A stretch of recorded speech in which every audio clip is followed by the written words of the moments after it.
بسم اللہ الرحمن الرحیم۔ السلام علیکم۔ اردو برائے سیکنڈ ایئر غزل نمبر 3 جس کے شاعر علامہ محمد اقبال تھے، اس کی تشریح ہم پچھلے لیکچر میں کر چکے ہیں۔ آج کے اس لیکچر میں ہم اس غزل کی مشق جو ہے اس کو سالو کریں گے، ان کے سوالات کو ڈسکس کریں گے اور انتہائی آسان جوابات آپ کو مہیا کریں گے۔ یہ جوابات ڈیمو جوابات ہوں گے، جن کو دیکھ کے آپ کو اندازہ ہو جائے گا اور آپ پیپر میں آنے والے کسی بھی سوال کو آسانی سے سالو کر سکیں گے۔ تو چلیں لیکچر کا آغاز کرتے ہیں۔ ہمارے پاس یہاں ہے مشقی سوالات۔ یہاں پہلا سوال ہمیں ہے کہ متن یا دی گئی غزل کے مطابق درج ذیل الفاظ میں سے درست جواب کا انتخاب کریں۔ میں اس کی لائٹ تھوڑی سی کم کر دیتا ہوں۔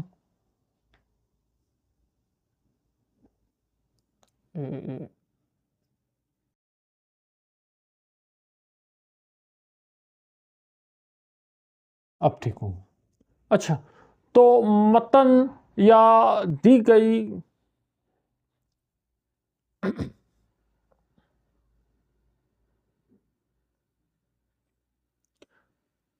یہاں ہمارے پاس پہلا سوال ہے کہ متن یا دی گئی غزل کے مطابق درج ذیل الفاظ میں سے درست جواب کا انتخاب کریں۔ اچھا، ایک بات میں کہتا ہوں، اس سے پیچھے میں نے ایک لیکچر اپلوڈ کیا ہوا ہے اردو قواعد میں، اس پلے لسٹ اردو قواعد ہے اور اس میں لیکچر کا نام ہے اردو غزل کے عناصر۔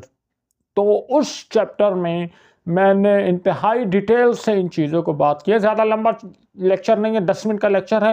اگر آپ وہ لیکچر دیکھ لیتے ہیں تو یہ ایم سی کیو سالو کرنا آپ کے لیے بہت آسان ہو جائے گا، کیونکہ پیپر میں تو یہ ایم سی کیو نہیں آئیں گے، اس سے ملتے جلتے ایم سی کیوز آئیں گے۔ تو آپ کا جب کانسیپٹ کلیئر ہو جائے گا وہاں پر تو یہاں آ کے آپ کو کوئی مسئلہ نہیں ہوگا، باقی تمہاری مرضی۔ اچھا، غزل کے مطلع کی بنیادی شرط یہ ہے، تو میرا مقصد یہ ہے کہ میں یہاں زیادہ ایکسپلینیشن نہیں کروں گا، کیونکہ ایکسپلینیشن اس ویڈیو میں کر چکا ہوں۔ یہاں اس ویڈیو کو جلدی آگے لے جاتے ہیں۔ پہلا سوال کہہ رہا ہے کہ غزل کے مطلع غزل کا پہلا شعر ہوتا ہے، اس کی بنیادی شرط کیا ہے؟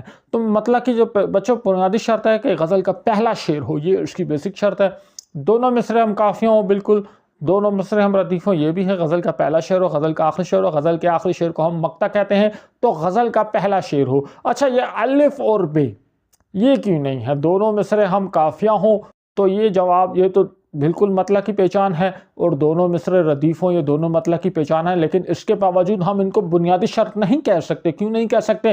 اس کی وجہ یہ ہے کہ یہ الف اور بے والا جو آپشن ہے یہ مطلع ثانی میں بھی اپلائی ہوتا ہے، لیکن یہاں ہم سے کہا جا رہا ہے کہ غزل کے مطلع کی بنیادی شرط کیا ہے، یعنی ایسی بنیادی شرط اسے کہتے ہیں جو صرف وہ پراپرٹی جو صرف مطلع میں موجود ہو اور کسی میں موجود نہ ہو، تو وہ غزل کا پہلا شعر ہو۔ تو درست جواب یہ ہے۔ اس غزل کی ردیف کیا ہے؟ ردیف وہ ورڈ ہوتا ہے جو قافیہ کے بعد آتا ہے، بار بار ریپیٹ ہوتا ہے۔ ایگزامپل کے ساتھ اس ویڈیو میں سمجھایا ہوا آپ دیکھ سکتے ہیں۔ غزل کی ردیف کیا ہے؟ اور بھی ہیں، اور بھی ہیں، تو جو بار بار ریپیٹ ہو رہا ہے اور بھی ہیں، تو الف والا آپشن درست ہے۔ پھر غزل کے دوسرے شعر میں قافیہ استعمال ہوا ہے، امتحان، کارواں، آشیاں، جہاں، تو یہ آپ لوگ بچے غزل دیکھ لیں تو آپ کو مل جائے گا۔ درست جواب ہے کارواں۔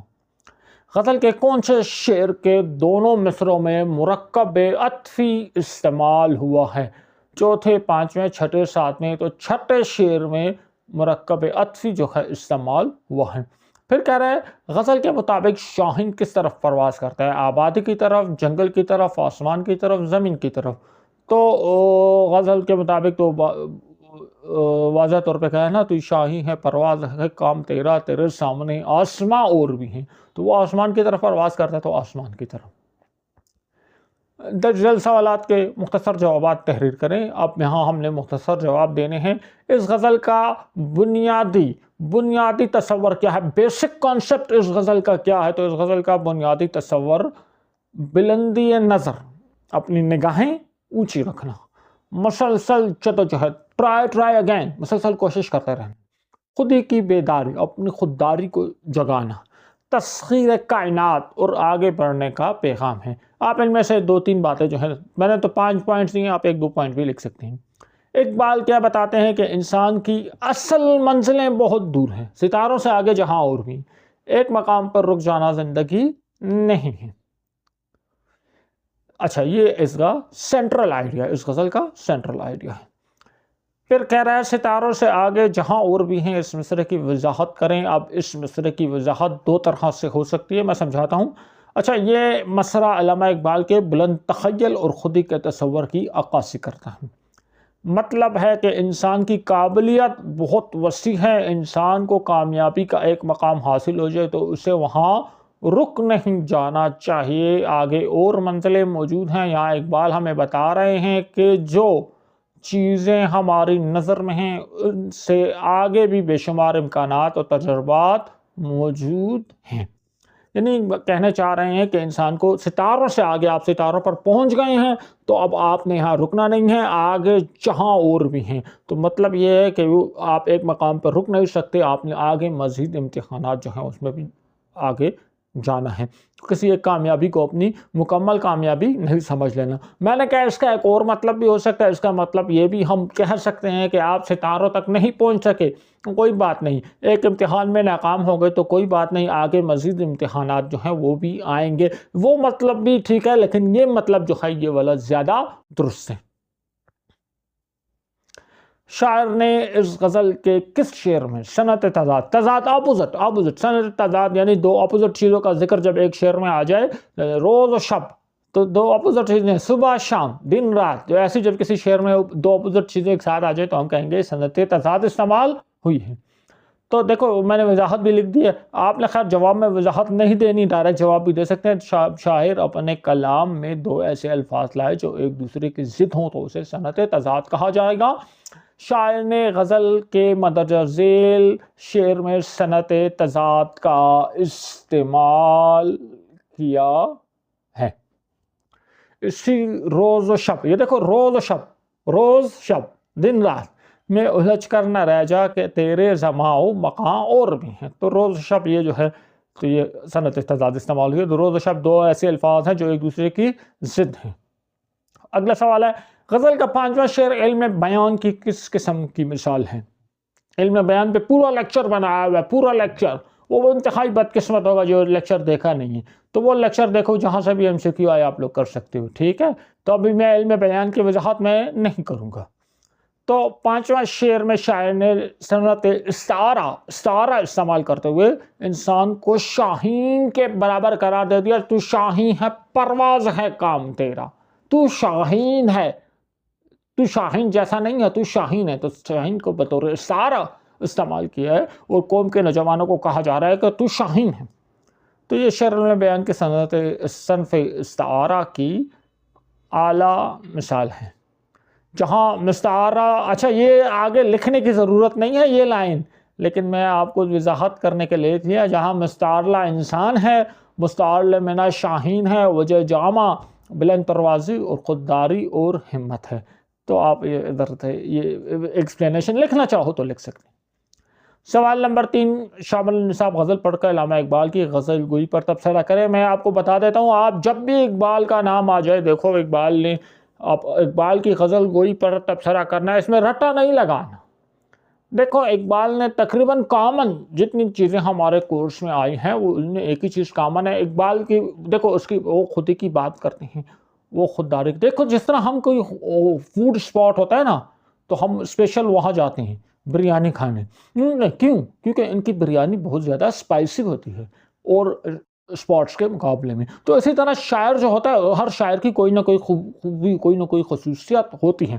جیسے میر تقی میر ہیں، تو ان کا کلام جب آپ پڑھیں گے تو آپ کو غم، درد، یہ چیزیں جو ہیں آپ کو ملیں گی۔ تو اقبال کا جب بھی آپ کلام پڑھیں گے آپ کو خود ہی آپ کو خودداری کی بات ملے گی، آپ کو شاہین کا ذکر ملے گا، اقبال کا خودداری کا فلسفہ، بلند نظری کا فلسفہ آپ کو ملے گا۔ تو جب بھی آپ جو اقبال کی غزل گوئی پہ تبصرہ کریں تو اقبال نے قوم کو خودی کا سبق دیا، خودداری کا سبق دیا، بلند نظری کا سبق دیا، تو یہ چیز آپ جواب میں لکھ سکتے ہیں۔ میں نے ایک ڈیمو جواب تیار کیا ہے، آپ اس کو دیکھیں تو آپ کو اندازہ ہو جائے گا۔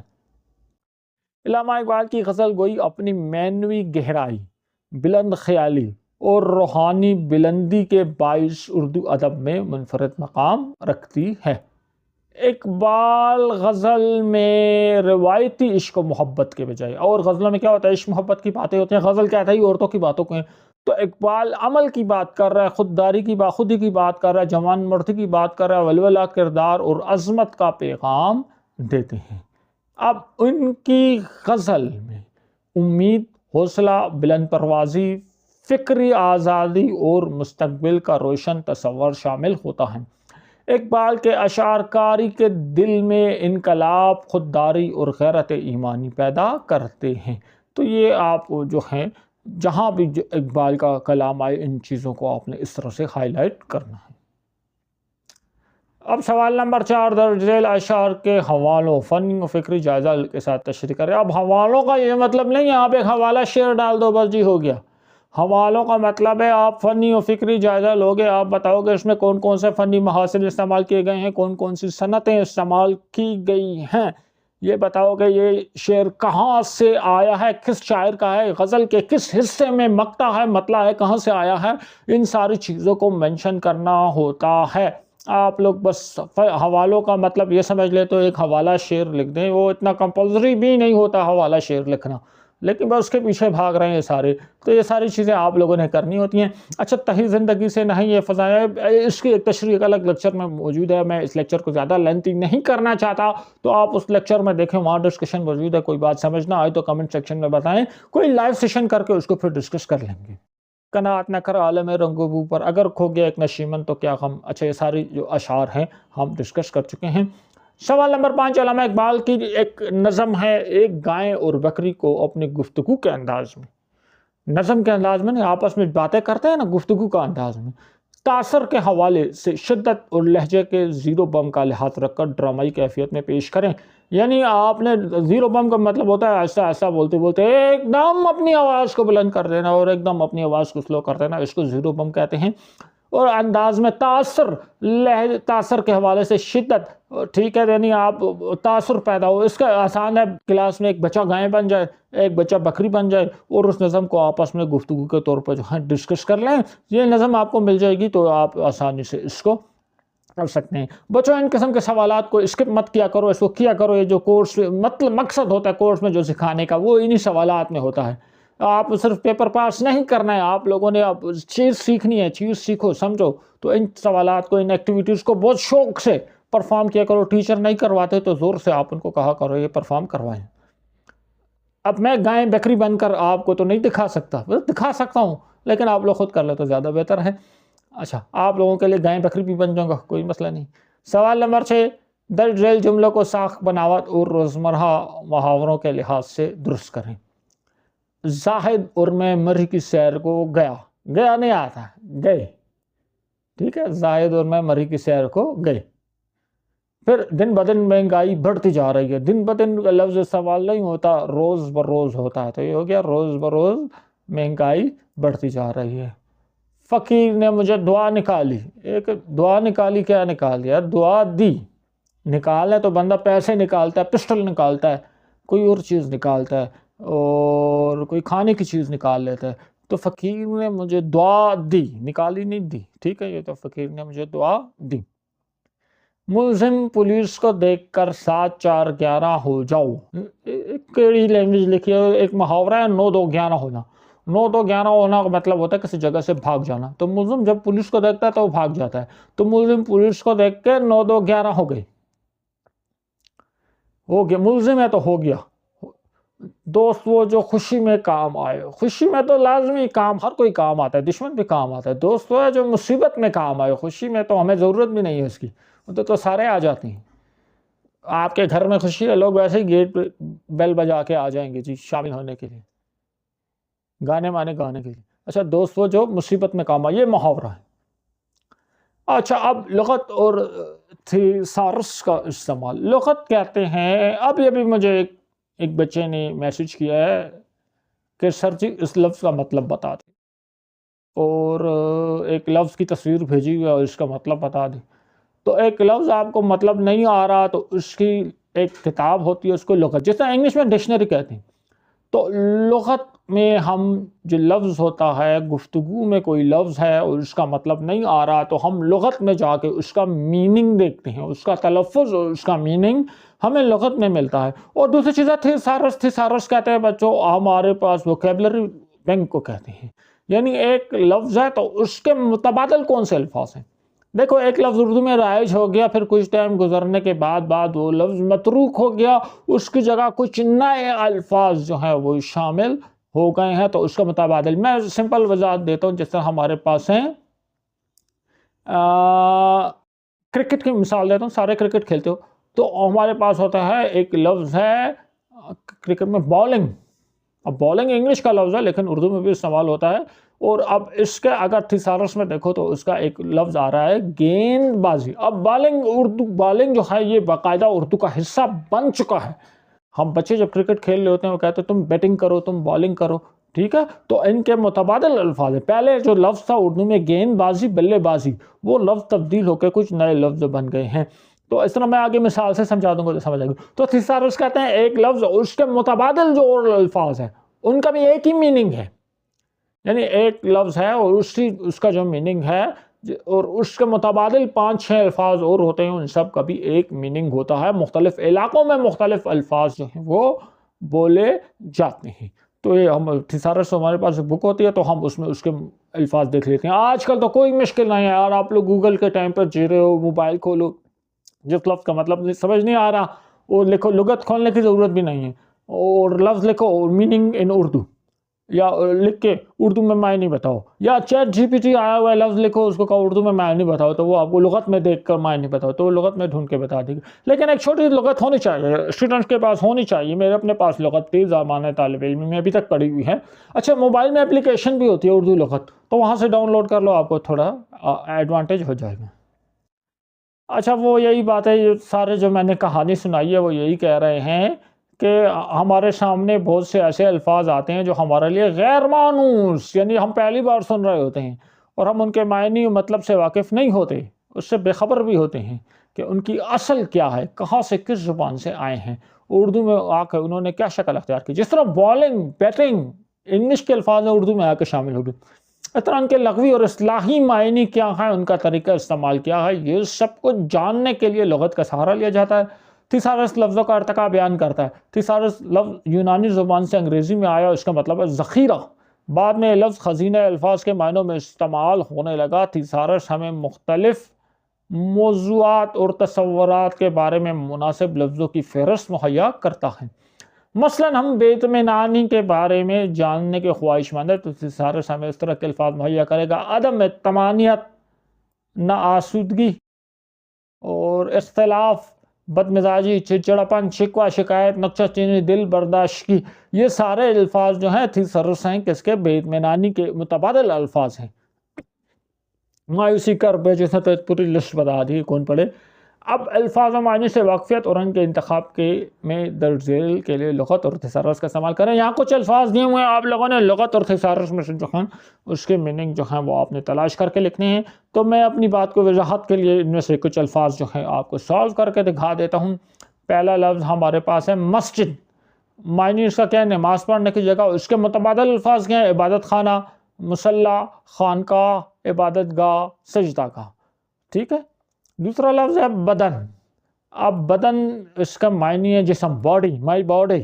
وہ بدن کے لیے کچھ اور الفاظ بھی ہیں. تن کہتے ہیں نا، تن سازی، قالب، جسم، پیکر، ڈھانچہ، یہ سب ہیں متبادل الفاظ ہیں. داستان. داستان ایک لمبی کہانی کو کہتے ہیں تو اس کے ہمارے پاس متبادل الفاظ ہیں: حکایت، سرگزشت، افسانہ، قصہ، روایت. منڈی وہ خرید و فروخت کی جگہ، اس کے الفاظ ہیں مارکیٹ، بازار، تجارت گاہ. اسی طرح فرنیچر، اس کا مطلب ہے میز، کرسی وغیرہ، الماری وغیرہ. اور اس کے لیے ایک اور لفظ ہوتا ہے نشست و طعام. نشست گاہ وہ طعام گاہ کی چیزیں، نشست و طعام کی چیزیں. اچھا اسی طرح مدرسہ، دارالمطالعہ وغیرہ جو ہے، دارالمطالعہ مطالعہ کرنے کی جگہ، لائبریری کتاب گھر، مدرسہ تعلیم کی جگہ، مکتب اسکول درسگاہ، دارالعلوم جامع. اچھا لفظ کی فہم کے لیے اعراب کا استعمال کریں. اعراب یعنی زبر زیر لگا کے بتاؤ، آواز نکالو. جس طرح یہ لفظ ہے نا، یہ دیکھو جگ، تو اس کو ہم جگ بھی کہہ سکتے ہیں، جگ بھی کہہ سکتے ہیں. جب ہم اردو لکھ رہے ہوتے ہیں تو ہم اس وقت زبر زیر استعمال نہیں کرتے. اب یہ لفظ ہے نا ادھر ادھر، تو ادھر ادھر بھی ہو سکتے ہیں، ادھر ادھر بھی ہو سکتا ہے. تو ہم زبر زیر لگا کے ذرا وضاحت کریں گے.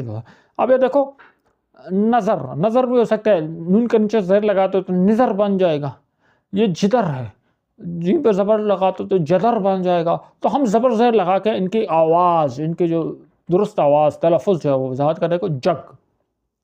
ادھر ادھر، نظر، جدھر، بدن، مسیحا. یا اب اس میں ہر لفظ کے اوپر زبر زیر لگانا ضروری نہیں ہے. جہاں پہ آواز مختلف ہو رہی ہے تو آپ صرف زبر اور زیر لگا کے واضح کر سکتے ہیں. عاشق مزاج، عاشق مزاج بھی ہو سکتا ہے لیکن میم کے نیچے زیر ہے، شین کے نیچے زیر ہے تو عاشق نہیں ہوگا، عاشق مزاج ہوگا. تو یہ ہم اس کے ساتھ ہی ہمارا آج کا لیکچر اپنے اختتام پہ پہنچا. اگلے لیکچر میں انشاءاللہ اگلے سبق کی مشق کے ساتھ دوبارہ آپ کی خدمت میں حاضر ہوں گے. ویڈیو پسند آئی اس کو لائک کریں، دوستوں کے ساتھ شیئر کریں، ہمارے چینل کو سبسکرائب کریں. نیکسٹ ویڈیو میں ملاقات ہوگی. اپنا خیال رکھیے گا. اللہ حافظ.